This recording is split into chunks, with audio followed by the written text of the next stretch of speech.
expectations from games early in the season, just with the start and the way you did fight back and almost were able to get the win in the finish. How are you feeling looking back now? Yeah, I think we end up with 79, 70 of those over 3 quarters, and the difference in the start with this one is I felt we had reasonable looks. We just weren't putting in the hole, and we felt pretty comfortable where we were, holding them to 20 in that quarter and the opportunity to be able to fight back. And we showed that for the rest of the way. The frustrating part's going to be when we look back at it, the missed executions at critical times, and that's kind of where I go to first. Like we spoke about, second chance points coming into this one. We give them 17, 20 points off turnovers. Like the free throw discrepancy, 27 to 12. Like I got to go back and look at how we didn't generate more opportunities there. So, they're the things I look at straight away, and we've got to continue to grow.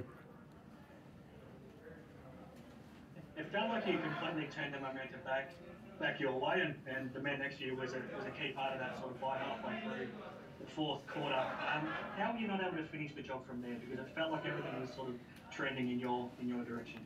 Yeah, I think down the stretch we got the looks we kind of wanted. We missed opportunities right at the rim, and you need a little luck at times for that ball to drop. But what we generated, I was pretty happy with, and the frustration was probably more breakdowns at the defensive end at key times there, and a couple unforced errors that we can't have those moments. We're not that group that can afford that. So a frustrating one. One will go back and look at the key moments and learn from it and keep getting better. The numbers from sort of the first 15 minutes of the game are pretty ugly, obviously, but did you feel like it wasn't so much a slow start and a sort of a thing about bad execution? It was more maybe just the shots weren't falling. Were you reasonably happy with what you were creating in those first 15 minutes? Yeah, absolutely. Like it wasn't, I felt we allowed missed shots to impact us at the other end in a couple key moments and called a timeout to address that. And in that timeout, it was about, we're fine. We just got to keep, executing, letting the ball do the work and continue to find those types of shots, but take care of the defensive end. And, again, we hold them to 20, a total of 87. Like they hit that 3 right on the buzzer. Like it's a winnable score for us to be able to go and take that. We just couldn't put the ball in the hole at critical times. It felt like you'd done a good job to only be 10 down at halftime, and key to that was I think Norto, Toey and Bear, I think they contributed for 21 of those 32 points in the first half.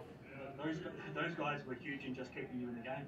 Yeah, I mean, Norto had an outstanding game, and I could see it coming through the week. I thought he had a really solid week of practice, and that's the same can be said for Toey and Bear. Like, their daily input at practice is the reason they get that reward in those moments, and they were outstanding for us. Unfortunately, Toey gets injured and can't come in down the stretch, which probably would have helped us in some areas there. But I can't fault the mindset and application. It's just the execution piece for us in this one that's going to be the frustrating point. How are you feeling after that, Norto? Yeah, I mean, Justin's pretty much bang on. I think, we execute, sometimes, and we look really good. We generate the shots we want.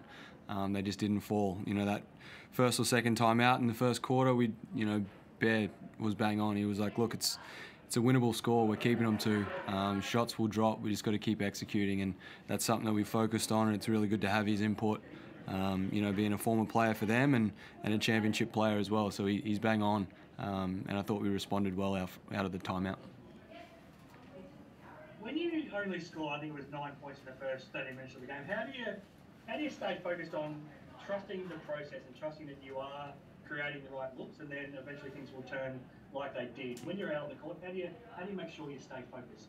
I just think you gain confidence and everything by the reps and everything we do at training. We move the ball really well at training. We get great shots. We knock them down, and I think that's how you gain confidence. That water always finds its level, and I think that's why we're able to make that comeback.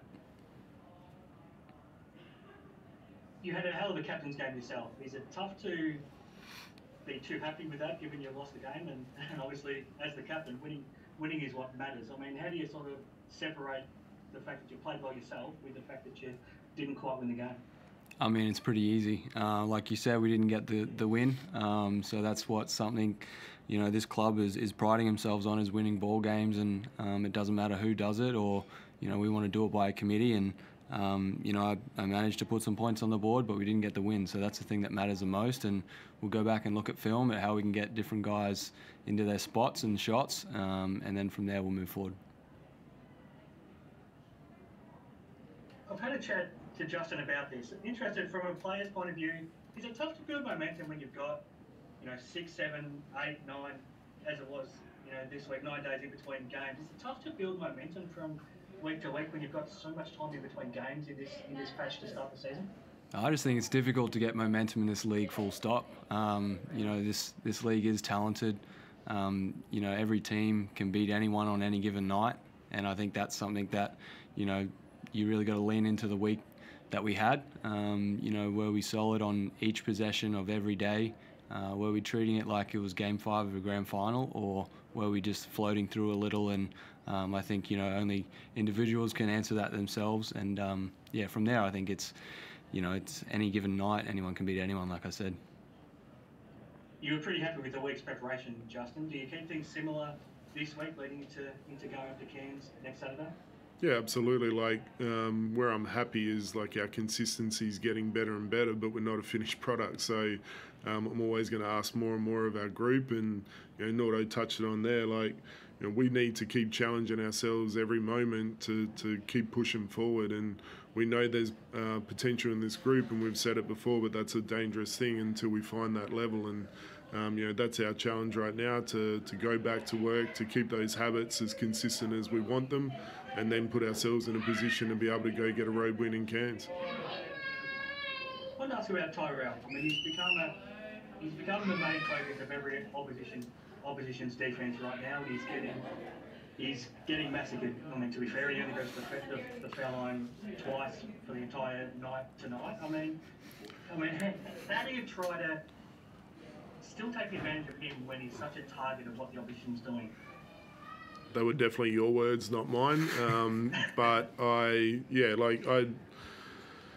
Tyrell's definitely getting attention, but at the same time, we've got to keep putting him in positions where he can have success. And, you know, I think there was more than enough opportunity for us to keep punishing their hard show and put that position in success as a consistent habit. And we probably didn't find it enough down the stretch. And, you know, again, there's opportunity for him to go finish. You know, maybe he gets you know, held on a few things as he's trying to finish there, but, you know, for us it's about, you know, can we continue to put him in positions of success? And for the most part we feel we're doing that. You know, he's consistently impacting at the other end as well, which is pretty important for us. You mentioned Towie before as well. What did he do, and is it a chance that it's something that might keep him out, or is it too early to tell? Probably too early to tell. He copped a pretty bad knee to his like hip flexor. Just couldn't push off it when we put him back in. So yeah, we'll know more when we assess it tomorrow. Thanks very much, guys.